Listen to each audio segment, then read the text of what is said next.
What's going on, my outdoor loving YouTube family?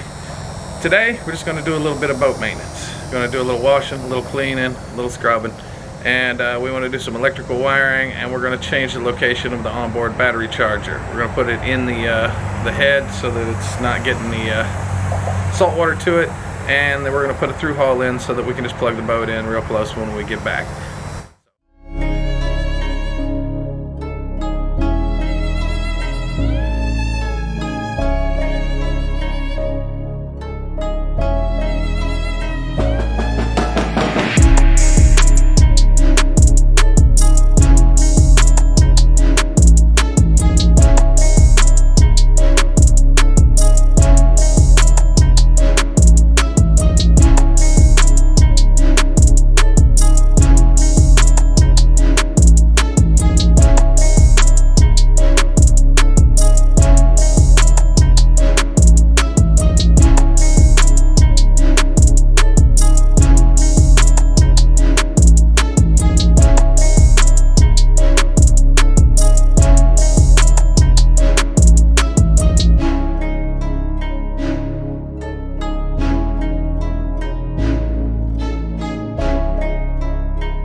We've been worrying on the boat and labeling, and we're adding an onboard battery charger so we don't have to crawl up here.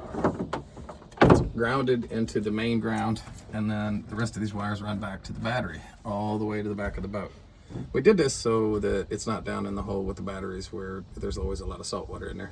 So we gotta grind these out a little bit because we're using stainless bolts. These are the smallest ones that we could come up with, which are a lot bigger than the holes in the battery charger. So yeah, they don't fit. Also, the heads are bigger. So once I do get it drilled, we're gonna have to grind out a little bit right here so that the heads will go down and be flush. I already got it done on this side. And we're using a drill to do this. Not the greatest way, but it's what we have out here, so it's what we're using.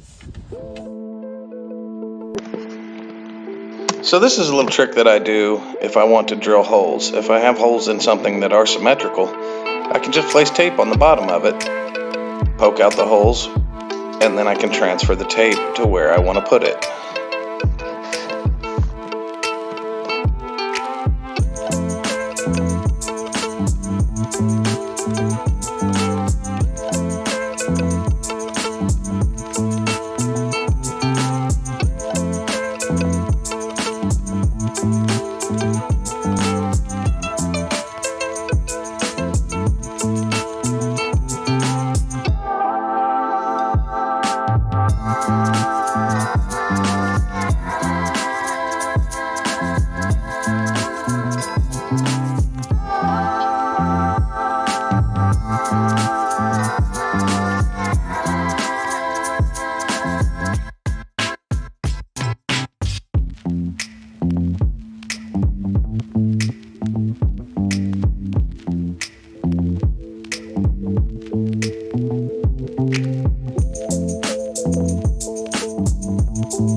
Here we're drilling out the holes a little bit larger into the battery charger and opening up the neck for the larger diameter bolts.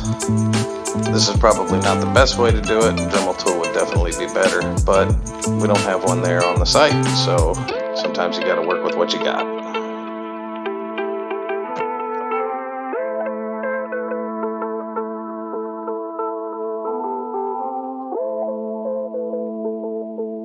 one more important key when you're working on boats and doing wiring. On certain things, you can just do wiring and let it dangle, but this thing bangs around in the ocean. So zip strips or zip locks are our best friend. So see what this hasn't been done yet, but we lock all this wiring together so that when we're bouncing, it barely moves. When it's flipping around, and see how it's tight here. But if we're flipping around and this wire is bouncing up and down in here, it's rubbing through and it's tearing out these connections. So everything in here has to be super tight. I know it's not pretty in here. Maybe someday we'll make it pretty, but right now it's functional. And our biggest problem with this boat was all this stuff loose in here was bouncing around and just tearing connections up and everything else.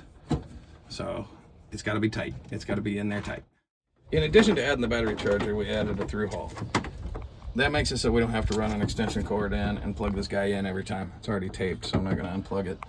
We went with a two-way so that later on in the future we want to add a trolling motor, and then up under here we're going to add the lithium batteries. Now they're extremely expensive, so we're not doing that right now. So we're just planning for the future. So this guy will be in here, but we can show you the through hull, how that works, and hopefully we get this guy mounted. That'll be the last thing we need to get done to the boat before we go do some fishing. Get that pop through. That matched up perfectly. The old tape trick always works. It's amazing. Actually, I have to take that nut off of there because I got to get both bolts in. That was kind of it. Oh. Hey, look, it came back out. I thought I'd never see that again. She's done. She's all lit up and working. I got to tie up the wiring so it doesn't bounce around when we go offshore. But now we can just come back, plug it in, and have our batteries charging.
Well, I'd love to end this video by showing you how clean the boat got and that everything worked perfectly and all of that good stuff.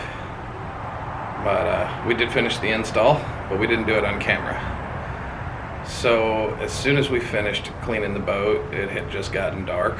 We were gonna come back over, put the finishing touches on, and bolt the dash back in the boat.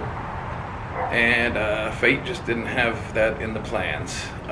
My sister, who is Doug's wife, had surgery about 2 weeks before that on her back. Had the same back surgery that I had done, the L5S1 cage.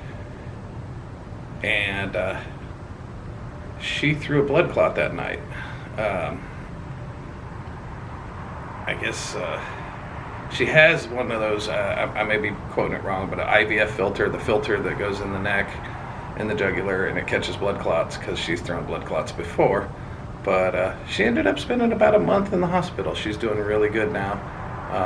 We were actually able to take our cruise and do everything that we wanted to do, and she's slowly getting better, but she's doing really good actually. So we're back in action and we're making videos, and I didn't want to throw this one in the trash because I think we've filmed a lot of good stuff and informative stuff. So this is kind of the ending of our video and how it works. We ended up taking the boat out and getting it dirty again, shooting B-roll as soon as she was out of the hospital and feeling better. Hopefully you enjoyed what we got done there, and maybe you learned something. I don't know. How not to use a drill. But until next time, get out there and get bent.